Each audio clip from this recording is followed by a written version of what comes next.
This show is part of the RetroZap.com podcast network.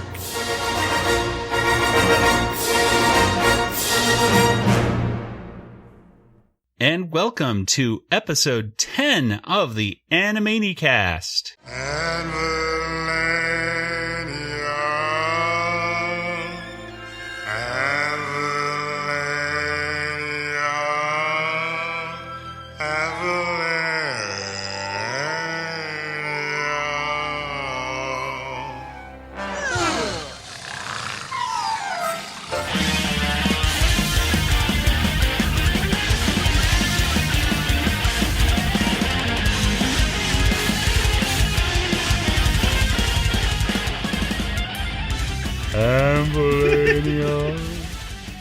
Hello, everybody, and welcome. This is the Animanicast. We are a podcast that is dedicated to the classic television series Animaniacs.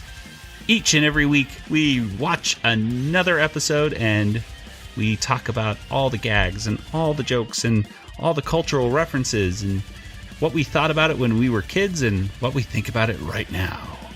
Joining me for this particular episode, as always, my brother Nathan. Hi, Joey. Hello, Nathan. And all the way in Georgia is Kelly. Llama, llama, llama, llama, llama. That was last week. Sorry. Still on our mind. Yes. You do it.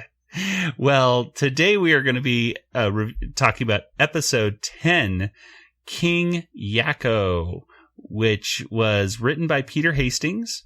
It was directed by Alfred Jimeno and Dave Marshall, and it was first premiered on September 24th, 1993. There we go. And this is the second time that the Animaniacs actually had a whole half hour to go over one story, which I particularly like this episode quite a bit. What do you guys think, Nathan? Well, I know that Joey likes this episode a lot. And Kelly, any initial thoughts about this episode? I like it. It's not one of my absolute favorites, but I've always liked the episode. Okay.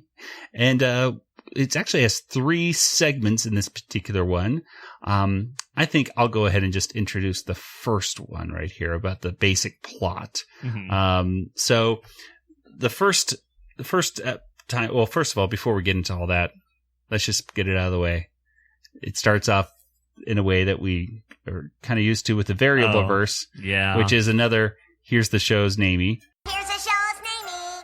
So now we were at 50%, but now we're getting more. No, I think we're at 50 exactly. 5 out of 10. Oh my gosh, really? Okay, yeah. Well, okay, whatever. We're spoiled, but let's move on. So segment 1 starts off in the country, I suppose you could say, of Anvilania.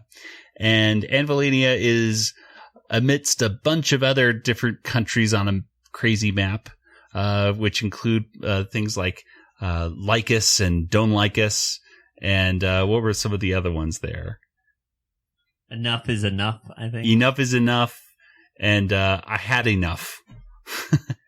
So, and there are also a few different things on that map as well that apparently references to people who were working either on the Animaniacs or in Warner Brothers Animation. So there was Tim Sarnoff. There was a place called Sarnoff on there, which was Tim Sarnoff, who's a production executive. And there's another one that says Lake Radomski, who is apparently referring to Eric Radomski, who was a producer in Batman the Animated Series. So there you go. There's also another, a mountain, I believe, on that map. Yeah, there's a mountain and a river. That had a weird name, and I couldn't figure it out. But there's inside jokes in there. Yeah. So inside that we're not going to bother with them. But that was cool. There was some cool stuff there. But basically in the first segment, you have the place of Anvilania, and they need a new king. So in from a stretched limo comes Yakko and the Warner siblings, and they pop the stretched limo. Yeah, it's an inflatable limo, and sing their the first Anvilania, song, which I guess you could call. I don't know exactly what the title of that is, but it was featured on the Animaniacs soundtrack. I love that song, and I did notice one slight variant, a very slight variant that honestly I don't know why they even did it. When Yakko says he's talking about his family tree, and which is a really cool connection. I used to be able to get it. I used to be able to recite all of that, but it's way too complicated for me now to remember. Yeah, my cousin, sister's brother. No, that doesn't sound right. But they're all gone. So that is why I am now your king. So anyway, the variant that was for some reason is he says, but they're all gone. And then in the cartoon we saw, the town people said, so that is why. Versus in the CD, Yakko said both. They're gone, so that is why I am not your king. So I don't know why the direction was taken, but there you go. Something slightly different. The first segment basically ends with across the land, somewhere else in another kingdom, there is an evil leader who we later find out is named Umlaut, and he's looking at them through a telescope. And he talks about he's going to take over the kingdom basically and stuff. And the camera ends by zooming into his laughing mouth, and then the camera gets stuck into his mouth right there. It will be like taking anvils from a baby. Get the camera out of my mouth. And that's where we go to commercial.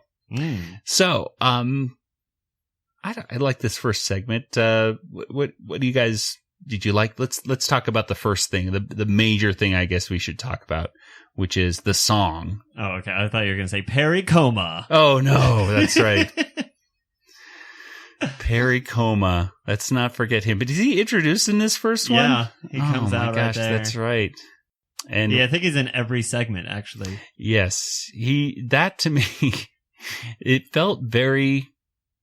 Perry Como, by the way, is a very weird reference to Perry Como, who I am not familiar that much with Perry Como at all.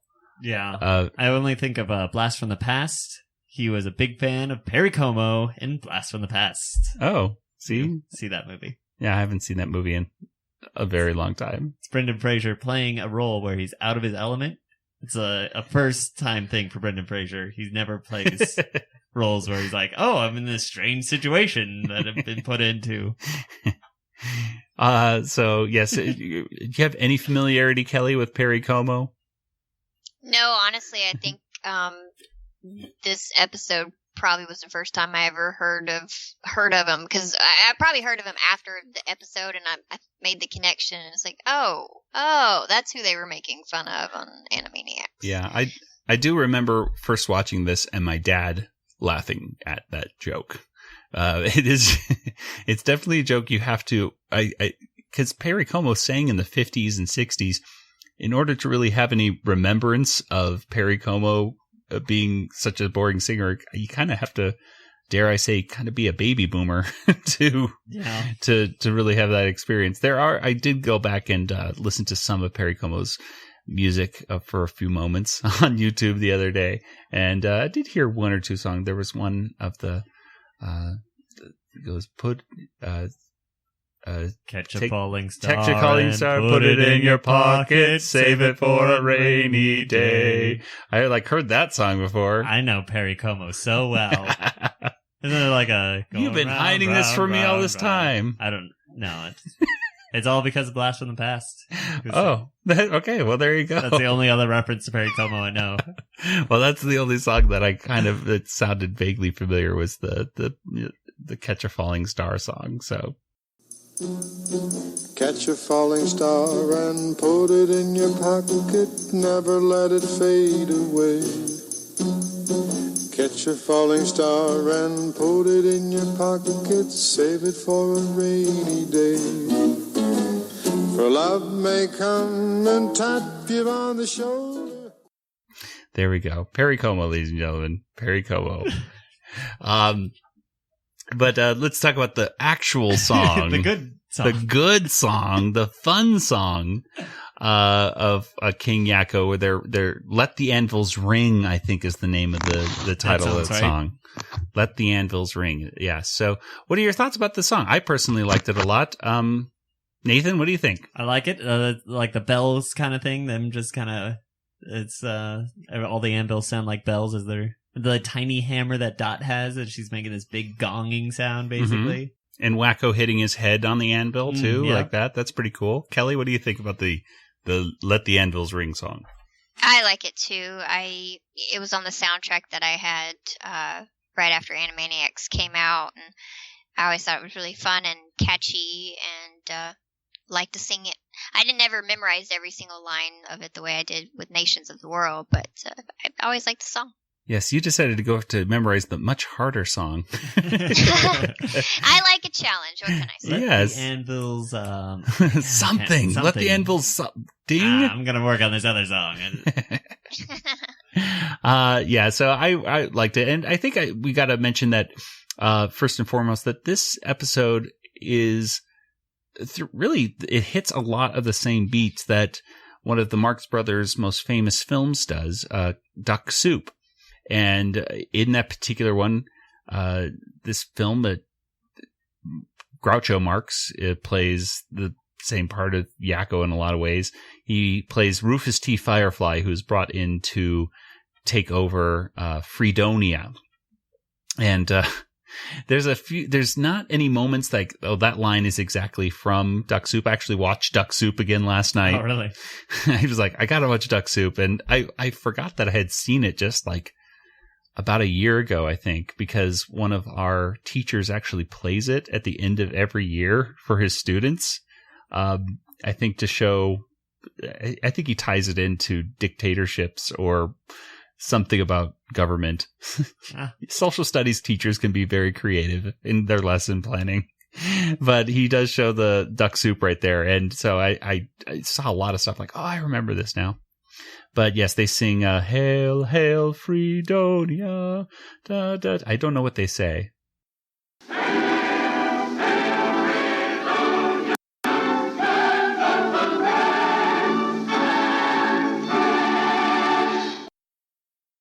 They kind of murmur, but it's very kind of similar to singing a kind of, the Anvilania song over and over again. And of course, Yakko is very Groucho-ish, always hitting on she's not a prime minister in Duck Soup, but she's the rich, one of the leaders. The future of Fredonia rests on you. Promise me you'll follow in the footsteps of my husband. How do you like that? I haven't been on the job 5 minutes, and already she's making advances to me. Not that I care, but where is your husband? Why, he's dead. I'll bet he's just using that as an excuse. I was with him till the very end. No wonder he passed away. I held him in my arms and kissed him. Oh, I see. Then it was murder. Will you marry me? Did he leave you any money? Answer the second question first. He left me his entire fortune. Is that so? Can't you see what I'm trying to tell you? I love you. It's not a copy. It's definitely not a copy of the film, but it does hit the same beats. So the welcoming song of "Let me introduce myself" and all that is hit in Duck Soup as well.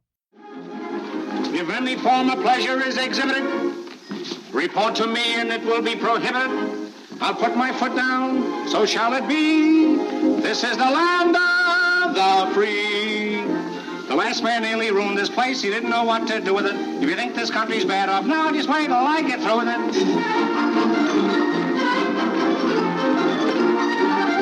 The country's taxes must be fixed, and I know what to do with it. If you think you're paying too much now, just wait till I get through with it.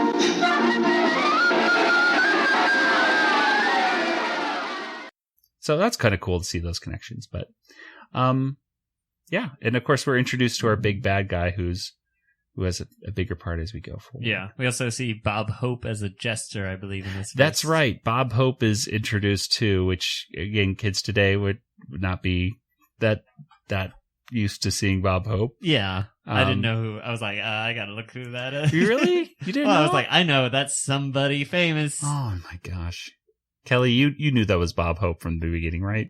Yes, I did know him. Gosh. I'm telling you, this age gap between me and my brother is getting bigger every day. I'm like, sure. it's Bob Hope. And then he's like, oh, I don't know who that is. Well, I know Bob Hope. I just didn't know who he was. I'll tell you, it's hard to do a Bob Hope impression. I think that let's see, who did the voice of Bob Hope in this? Voice of Bob Hope was done by Frank Welker, who was also the narrator, and the Ed Nelson did Perry Como's voice. He basically does every voice. He does all the voices. Frank Welker is a legend when it comes to voice acting. So, and he did an excellent Bob Hope in this one. So he's also, because we can't have an episode where I don't reference something Spielbergian, right? Mm-hmm. Right. He was the voice of the monkey in Raiders of the Lost Ark. Oh wow, yes, he does. He's credited for that. He does quite a bit of monkeys, I believe. Actually, I think he did Abu as well in Aladdin. Yes, that's correct.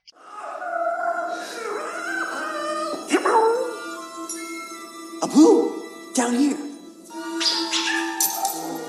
Hey, come on, help me out of these.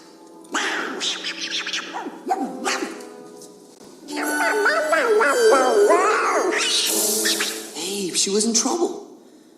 She was worth it. And gosh, he also does the voice of Oswald these days, I believe, in Epic Mickey and those video games.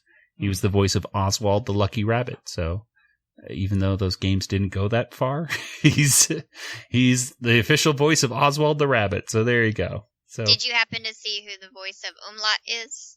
I did. It's Christopher Guest.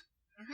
And I had no idea that was Christopher Guest, because he's doing such a different voice than I'm used to. Actually, even after this, even the second time watching it, I was like, okay, maybe I'll be able to hear him this time. Kelly, Christopher Guest is known for many different roles throughout the years. What is your favorite Christopher Guest role that people might be familiar with? Count Rugen from The Princess Bride. Yes. Yay. The six-fingered man. Yes. Jinx, we're saying at the same time. Yes, the six-fingered man. As you know, the concept of dissection can't be centuries old. Well, really, that's all this is, except that instead of sucking water, I'm sucking life. I've just sucked 1 year of your life away.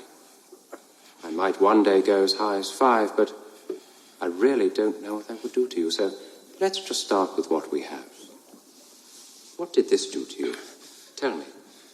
And remember, this is for posterity, so be honest. How do you feel?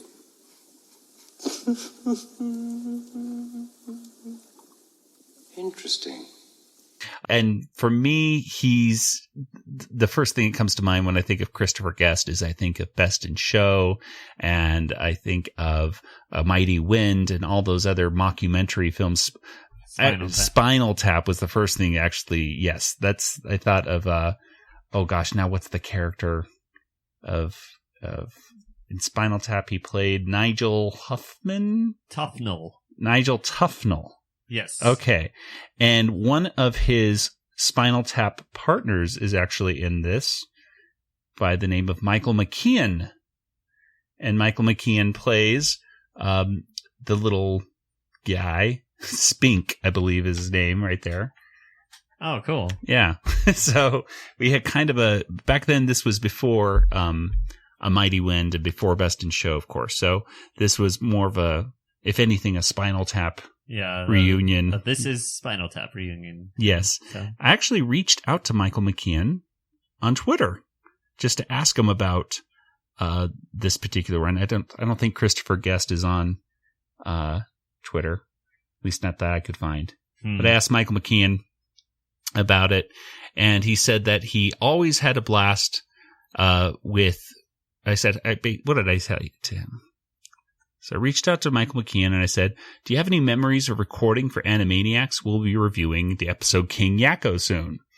And he said, always a blast with Rob, Jess, Tress, Mo, or Maurice LaMarche, they call him Mo, et al., plus our skipper, Andrea, who is the voice director, producer right there. So there you go. So he has fond memories of working on Animaniacs, which is cool. So thank you to Michael McKeon for answering my question, which is awesome.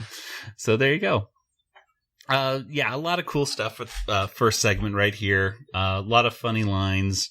I liked when the Warner brothers turned into puppies, basically, little puppy children, when they said, "Hello, Prime Minister Nurse." They did. They sat down and wagged their little tails. Yeah, that's the most they've ever looked like puppies, I think. And anything else from that first segment that you particularly thought was memorable, perhaps, Kelly, or should we move on to segment 2? I liked the polka dot that was recurring joke, but I don't remember if that started in segment 1 or first segment time 2. is in the first segment. It is. Okay. When they're coronating and they say that right when they get into the throne room. Yes, the polka dot song, it works, I think, best right then. Yeah, that's the best one. But they hit it like 2 or 3 more times. By the end, it's like, oh, come on. Then Yakko gives his address right after that, which is... Yes. What's his actual address? It's just like... No, his actual address is Anvilania, care of the castle, 90210. Yeah. So again, we're hitting that Beverly Hills 90210 reference again. There's also a really cool moment where Yakko is talking about they're talking about the throne, and he can't even lift the seat. King Yakko, your throne. The throne? How do you lift the lid? Since when do you lift the lid? To all women out there, I'm sorry about that. So yeah, Dot has a line like, "Do guys get better when they're old?" Or something like. Yes, that's true. Boys, do they get better when they get older? Dot is in classic style right here of just of just putting up with her brothers. So so as we leave Dunlicus and Umlaut getting choked, we go into the second segment, which, Nathan, why don't you go ahead and tell us a basic summary of what the heck happens in the second segment? Umlaut comes down to Ambilania, and immediately the Warners think that he is the new clown. So they keep trying to get him to do tricks, pull things out of his pants or something. You're not exactly sure. Oh, boy! The clown is here! Are you here to entertain us, Mr. Clown? Where are your magic tricks? I want a balloon animal that looks like a woodchuck. They're making all these crazy requests. But then it turns out, no, Umlaut just wants them to surrender. And so they don't surrender, so it means war. They do a little song about that. It means Warners. Yes. And Yakko ends up going to a cabinet meeting, first talking to an actual cabinet, then going to the cabinet meeting where the main point is to get a new song for Ambilania. That was his main priority. Yes. First, we must prepare the troops. No, first we must get new weapons. You're both wrong. First, we must have a new national anthem. Hit it! Oh, the anvils shine in my old Ambilanian home. Thank you. Please be seated. That's the main priority. And then he goes out, talks to the soldiers, telling them that they will die in battle almost definitely, and they all run away. And so it's up to the Warners to fight the battle by themselves. And I think that's okay. And then they have to figure out what to do next through a commercial break. Yes, exactly. So what were some of your favorite moments for this particular segment, Nathan? Perry Como comes back. He does another song. Everyone falls asleep. It is the most interesting. Another running gag right there. That one actually worked, I think, throughout the whole thing, which was good since that is so important to the conclusion of this episode. But Kelly, anything that you particularly liked in the second segment of I guess we could call it the planning and the declaration of war segment? Nothing really stood out to me. I mean, basically the same stuff that y'all have already mentioned. I love the themes, or I'm sorry, the national anthem that Perry Como sings. So it's just, I used to always sing that a lot because it's fun. And I'm trying to think if there was anything else. Well, there was a there was a part that I am pretty sure is an adult innuendo joke. That I'm pretty sure it is. There's when they're walking down the hallway and there's all the portraits of King Yakkos of the past hundreds of years. I like how they all look like the Warners. Yes, exactly. So but they go to the cabinet, and of course, Yakko's going, "Hello, I'm King Yakko. Nice to meet you, cabinet." And and then the Prime Minister nurse says, Sire, wait till we're alone. So to me, that right there, and correct me if I'm wrong, by saying sire and saying wait till we're alone, to sire, is that to meaning to sire children? Like, I'm giving you a blank look. Yeah, I don't know. Of confusion. I heard the joke and I didn't quite understand it. I'm pretty sure like to sire children means to procreate and everything like that. So I'm guessing that Yakko is doing an adult innuendo joke right there. Maybe a little clumsily, but I think it's work. It is definitely a Groucho Marx-ish, another really Groucho Marx-ish kind of thing going on. And the Going to War song, that is definitely from Duck Soup. There is a Going to War song in Duck Soup that sounds similar. And it's war! And it's war! Gather the forces! Harness the horses! It's war! Freedonia's gone to war. Each native son will grab a gun and run away to war. At last we're going to freedom on the streets of war. We're going to war. At last the country's going to war. It means the country's going to war. At last the country's going to war. We're going to war. This is a fact we can't ignore. We're going to war. This is a fact we can't ignore. We're going to war. In case you haven't heard before, I think they think we're going to war. I think they think we're going to war. We're going to war. I think they think we're going to war. We're going to war. We're going to war. We're going to war. We're going to war. And just little lines in it like we haven't gone to war in over 100 years. And our army hasn't been to war in 200 years. They should be very well rested then. Like that, all that. I was like, that sounds very Marx. If that's not Groucho line directly, then they did a very good job of just getting his voice right. So yeah, some cool little things. Plus there was Bob Hope getting hit by the anvil again. And then talking about how he can't see the cue cards, which Nathan, do you ever watch any of the Bob Hope specials at all growing up? No. Kelly, did you watch any of those at all? I probably caught. My parents probably watched them, and I'm sure I caught little bits of them. And I think I remember Bob Hope from like the Muppet Show. Yes, he was on the Muppet Show. Star. Yeah. So I was familiar with him, but I didn't regularly watch anything he was in. I tried. I actually watched those. The whole reference to I can't see the cue cards is definitely a reference to Bob Hope's specials, which he would have on NBC from time to time. Quick little trivia note about Bob Hope that I remember from going on the NBC tour as a kid is that Bob Hope had some sort of agreement with NBC at the time that if he wanted to have a special, they had to do it. Oh. Like they had to cancel whatever they had planned because Bob Hope was going to have a special. He was that influential, and I'm assuming had a bunch of NBC stock or something because his comedy specials weren't necessarily the best comedy specials in the world. They were like variety act kind of things.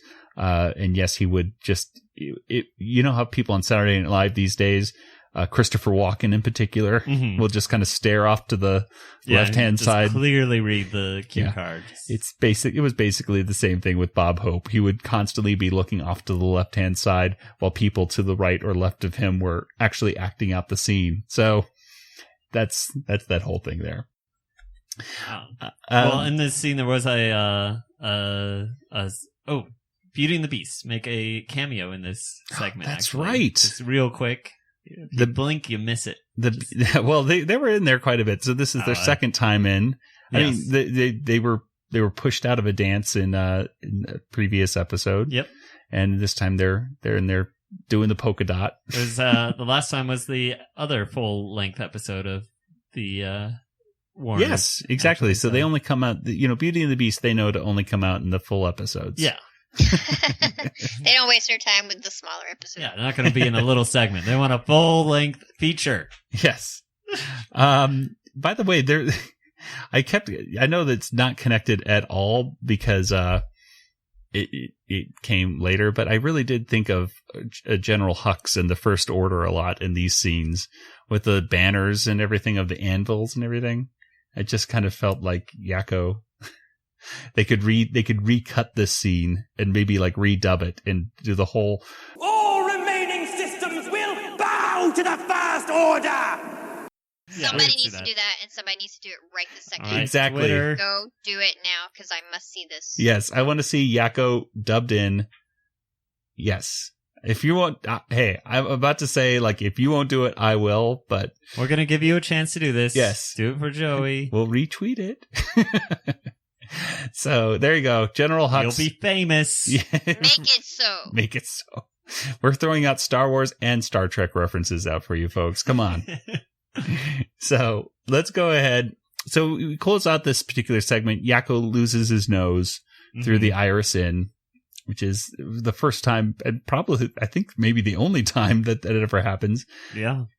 I really did like how these segments did have those, almost like, you want to talk about running gags. This is sort of a running gag in itself, too.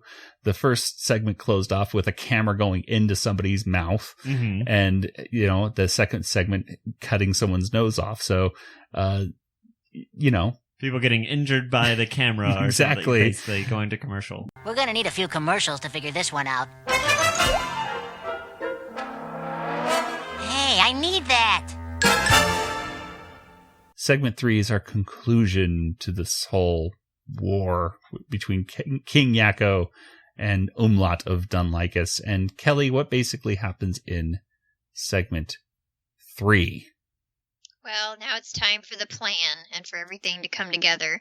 So they send a Trojan anvil, sort of like the Trojan horse, in the Iliad, with Pericoma in it.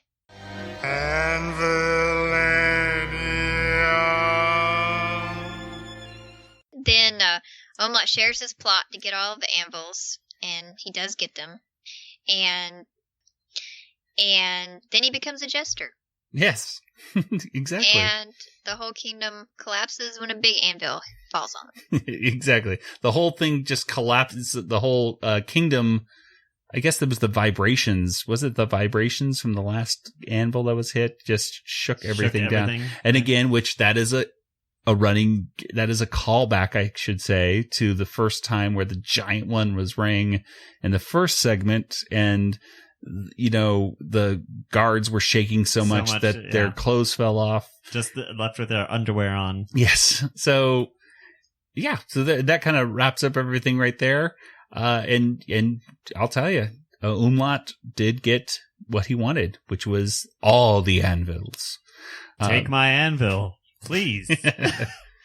One of the things I liked about this particular end right here, well, I didn't necessarily like it, but it definitely threw me off, which was Yakko talking about, I think it was this third one, and all these segments kind of blur into each other because it's one big story. But I'm pretty sure it's Yakko talking about straight to you with no middleman. I am the king. Factory direct to you. No middleman. I am the king.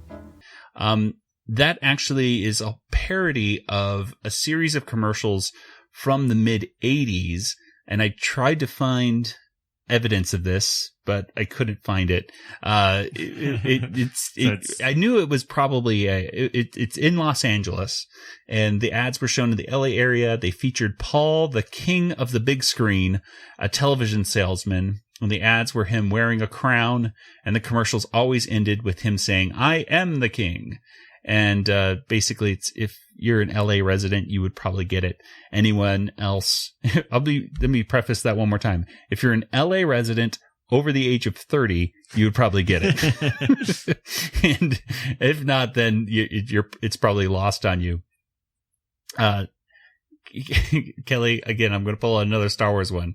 When he said, "I am the king," I immediately went to Palpatine with "I am the Senate." Kelly, what are any moments that in particular stand out for you in this third segment? Pretty much the same stuff I liked in the earlier segments. Yeah. I really like the Perry Coma stuff and the polka dot. Yeah. Really, I those are my favorite things. Again, this isn't one of my like absolute favorite episodes, but I thought the recurring jokes kind of held everything together, and it's just fun to watch. But nothing really specific stands out to me other than those things. Okay, Nathan, what about you? Yeah, Perry Coma makes that third appearance. But yeah, other than that, bunch of anvils falling on the guy. It's lots of recurring jokes, just Yes. Lots of silliness. I will say this about the episode. It hit the running gags that it has are good running gags. Yes. The callbacks that it has are good callbacks. It could have been, this episode could have felt very long if it didn't work the first time around. Yeah, and at least the Perry Coma was a nice plot point to the... Yeah. It was won the war, the secret weapon. Yes, yeah, exactly. So, I think we better just go right into our water tower rating for this particular episode. All right. With a favorite line. Okay? One favorite line that you had. I'll go first this time. Okay. I'm gonna give this episode, honestly, I was going to give it 4.5, but you guys have an influence on me. I will give it 4 out of 5. Okay. Cause I don't know. I really do like this episode. I really felt Marx Brothers-ish to me, and for good reason. But one more Marx Brothers thing, just real quick. Even Yakko at the very end where Yakko goes and kisses Prime Minister Nurse's hand. Dot does a curtsy, I believe, and she curtsies back. And then Yakko puts his leg up in her arm as like a handshake. That's something that Harpo does quite often in all the Marx Brothers films. I guess for those moments, I really did. It stood out, and I did like the salutes and the running gags. So, yeah, I'm going to give it a nice solid 4 out of 5 for me. And my favorite line, or at least one that has been going in my head quite often, other than the Anvilania theme song, can't get out of my head. Which I can't get out of my head, is just Yakko when he just looks at the people making weird faces, and he goes, "My people." Like that. So that's my. Speaking of his people, did you guys notice the bearded woman out there in the town? Not. Right in the third segment, there is a man. He has beards, but there are most definitely breasts on that man, right there. So there you go. And speaking of breasts, as long as we're talking about that, I might as well go into Tom Ruger. There was actually a scene where King Yakko, was actually, his face was totally into the Prime Minister's bosom right there, as she's pointing away, and that was cut obviously by the censors, but Tom Ruger has it up on his blog, so we'll post the link to that in our show notes if you're interested in seeing it. It's just like kind of a just a little quick side note right there. His face is right up there. I'm looking at it now. Yeah, it's there's no faulting it. So there you go. Kelly, you want to go next? How many water towers would you give this episode? I think I'll give it 3.5. It's a fun one to watch. The songs are super catchy and fun to sing. But other than that, there's not a whole lot that stands out to me as being particularly memorable. Okay. And, well, now that you said there's nothing particularly memorable, do you have a favorite line? I'll just keep going with the polka dot.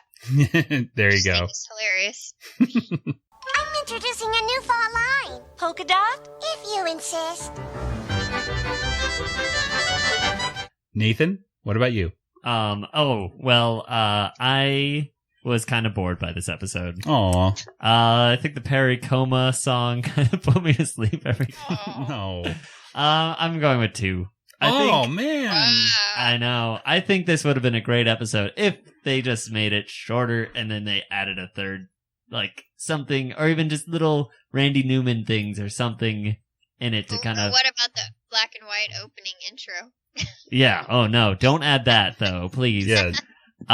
Even come up with a new beginning and a new ending besides goodbye, nurse. That's right. It was the same ending again too. So, I was like, I feel like it was just kind of like a filler episode almost. Wow. I also didn't learn anything. I was like, oh, maybe I'll learn some countries, and I'm like, no, these are all fake countries. Can't even learn anything. Well, I will tell you this, Stephen. What? You should check out Duck Soup because I think you might get a better appreciation for it. If not, then at least you're watching what is considered to be the Marx Brothers' best film, or at least one of them. So there you go. So I'll let you have a copy, and you can check it out. All right, I like that. What's a favorite line from this? Now that you've given it 2 stars, when they first meet the umlaut, and they're trying to ask him to do some tricks as a magician or a clown or whatever. So. There you go. Yeah. Okay, well, that is our review, and you can feel free to share your thoughts as well, and you can send them to us over at twitter.com/Animanicast or facebook.com/Animanicast and join the discussion over there. Well, let's go ahead and go to our Twitter poll results. And now it's time for the results of last week's Twitter poll. Listeners were asked, which Warner sibling would you want to hang out with the most? #Animaniacs.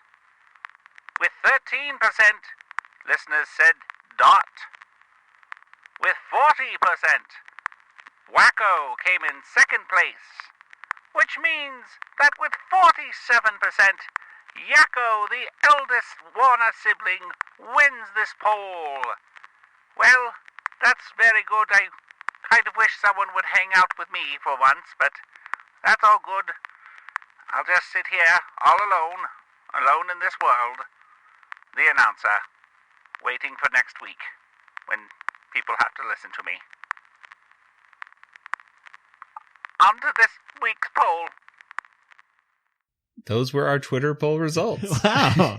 I was actually kind of surprised by that one. Who would you rather spend an evening with?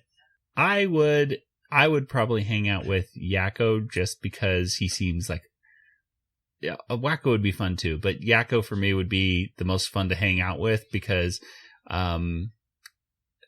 he wouldn't be as wild as Wacko. I feel like I could hang out with him, not get into too much trouble if I hung out with Yakko. Kelly, what about you? Who would you want to hang out with? I'd probably hang out with Yakko as well. He's kind of a smart ass, but he's probably the most intelligent of the group, and I think he'd just be fun to hang with. Yeah.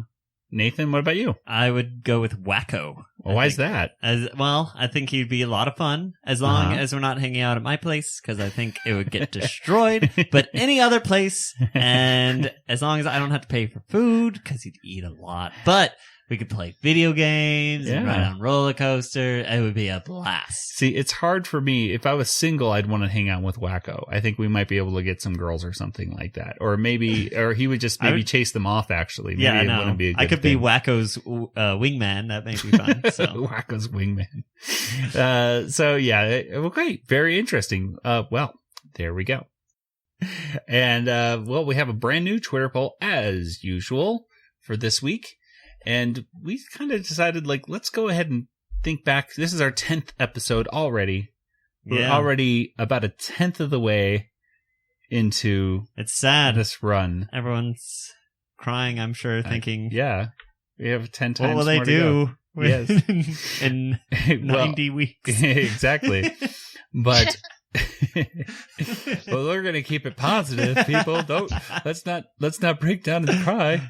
We're gonna give a brand new Twitter poll, and we basically said, okay, so we've had 10 episodes so far, a lot of really awesome songs, and some of them, such as Yakko's World and the Yakko's Universe, we've already done, and I think we've actually done polls on before. So we're actually going to do a poll this week, which is, which of the following is your favorite song of the songs that we have seen so far? And we could only fit 4 of these songs in. So here's the choices for this week.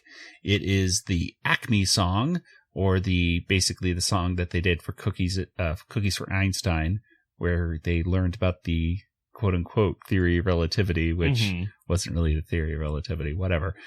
E = mc squared. The Acme song. Or was it the Etiquette song, where the Warners have to go to the party, but they have to learn their manners first? Or is it the What Are We? With maybe they're dogs or monkeys or seals or eels and all that stuff?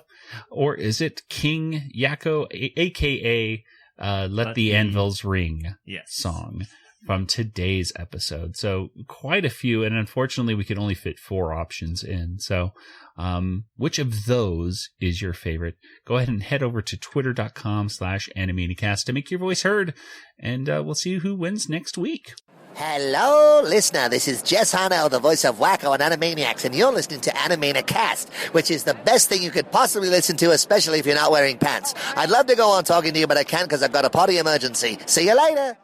Okay, everybody, it is episode 10, and to celebrate our 10th episode, we are going to now pull a winner from our iTunes reviews. Oh, boy. And the winner will get a bunch of decals to put on stuff around their house or on their car, or just anything smooth that will hold the decal.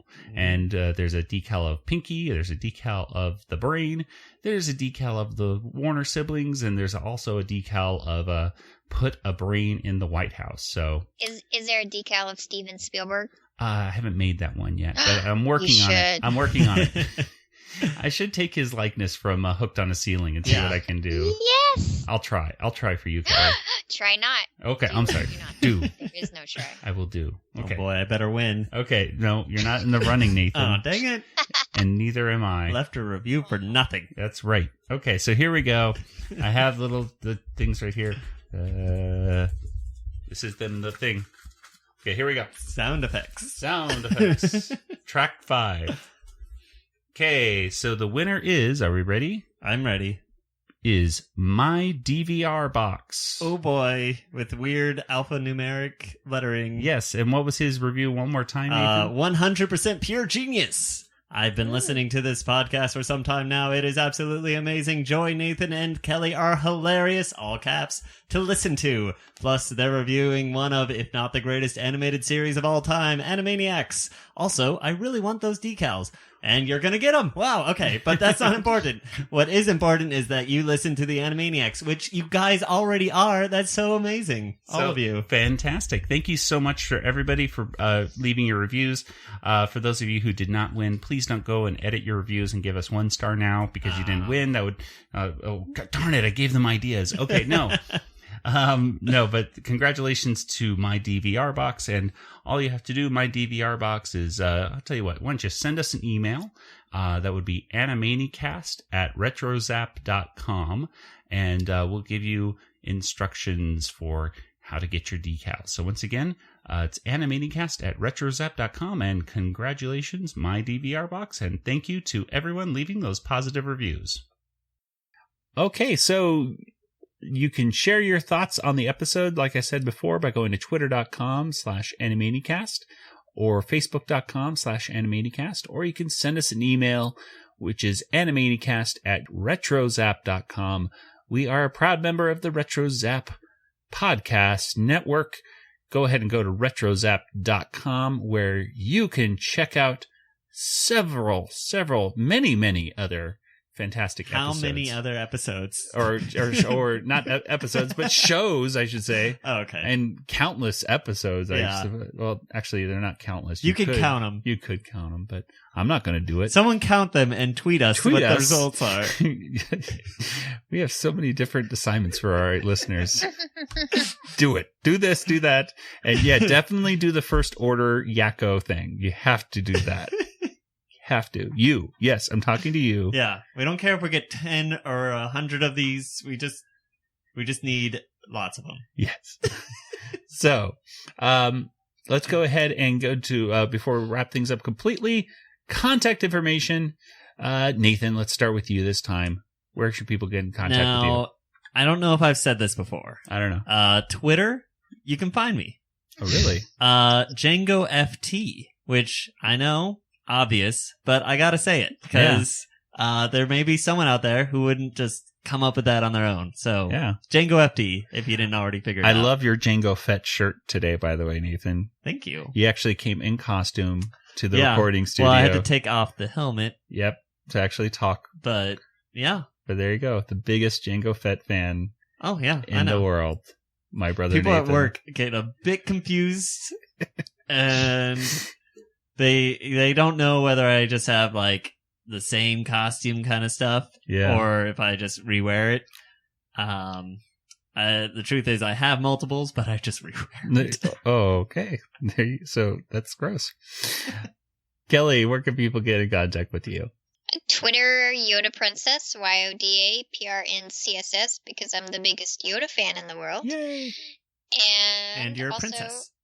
I totally am. And I also can be reached at Kelly, KELLY, at BigShinyRobot.com. Very cool. And of course, and for me, I'm Joey in Tucson, but if you ever want, I'm always talking on the Twitter thing as well and helping moderate all that stuff. So, Animanicast, at Animanicast or at Joey in Tucson or whatever. Just shout loud enough and maybe I'll be able to hear you from outside of your door as well. That's what I do. Okay, cool. It usually works. Okay. So with that, that'll wrap up today's 10th episode of the Animanicast. Woo! We're going to multiply this times 10 and see what happens. Let's wrap it up by saying good night, everybody. Good night. Good night. This podcast is not endorsed by Warner Brothers or Amblin Entertainment and is intended for entertainment and information purposes only. Animaniacs, the Warner Brothers logo, all names, pictures, and sounds of the Animaniacs characters or any other Animaniacs-related items are registered trademarks and or copyrights of Warner Brothers, Amblin Entertainment, or their respective trademark and copyright holders. All original content of this podcast is the intellectual property of the Animanicast unless otherwise indicated. I stand before you because if I was behind you, you couldn't see me.